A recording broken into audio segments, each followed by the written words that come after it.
Hello.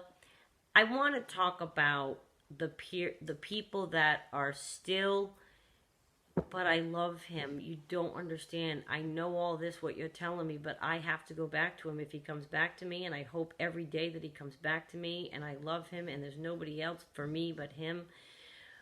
I appreciate and empathize.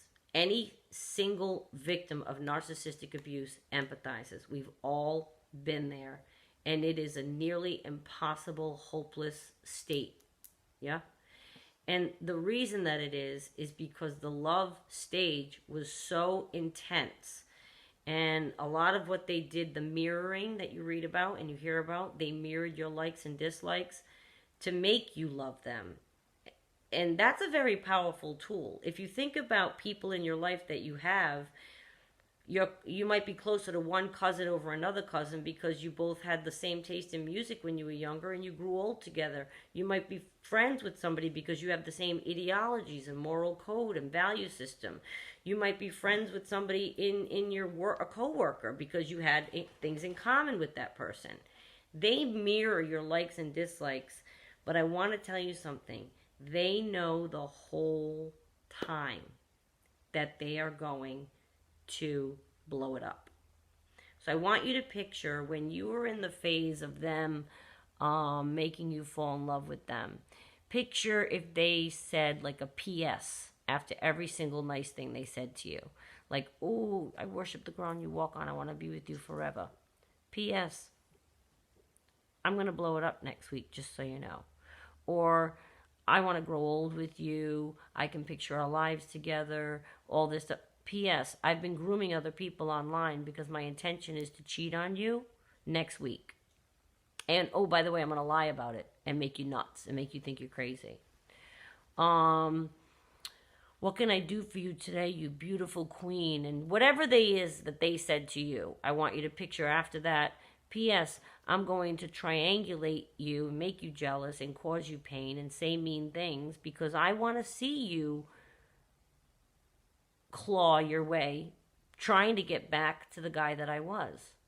Oh, and by the way, I'm going to be entertained by that because I know there's no way I'm ever going to be that guy again because here's the thing. They didn't fall in love with you and were wonderful and then change. It's the opposite. They were changed in the beginning and pretending. And then the real them came out. This is the real them. All the lying, that's their real self.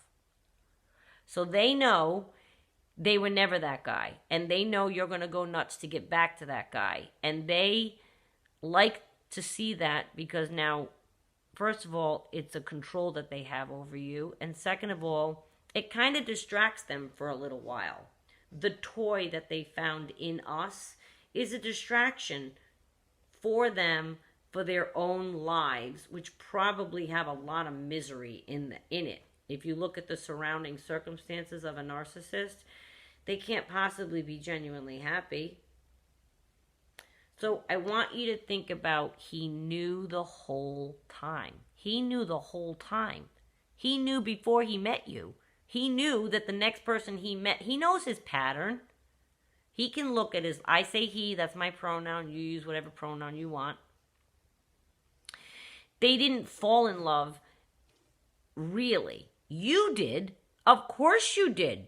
He was Prince Charming. He was exactly who you imagined in your life.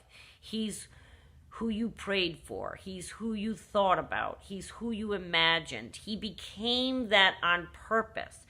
And again, if he could have said to you, P.S., by the way, the second I know that you're completely dependent on me and I got you is when I'm going to start to be mean to you. Just 'cause. Would you have said yes to falling in love then?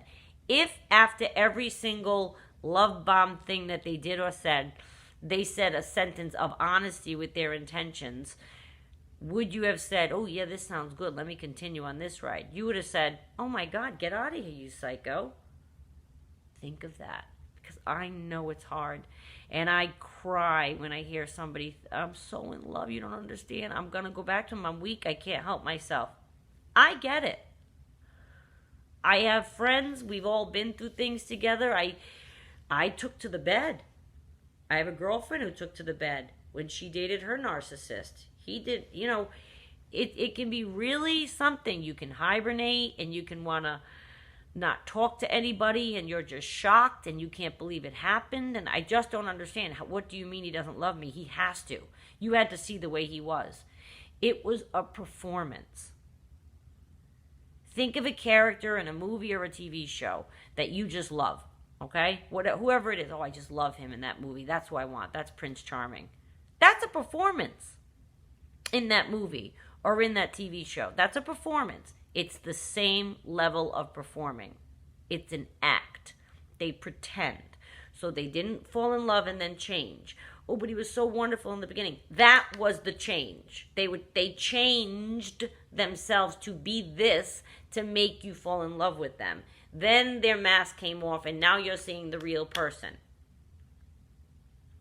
And the next person they're with, they're going to mirror their likes and dislikes. And the last person they were with, they mirrored their likes and dislikes. Whether it's country music, disco music, eating out, eating in, whatever it is that you like or they like or the next person likes, they mirror that person. They really make you feel like you found your soulmate. And I know it's tough. Just keep in mind, he knew the whole time. Rewind it. Rewind your courtship. You'll be in disbelief. No way he knew that and was acting so wonderful. Yes. He knew the whole time. He knew the whole time. And God, my heart goes out. Because we've all been there. So just hang tough and try to lean on support. Okay? Stay strong.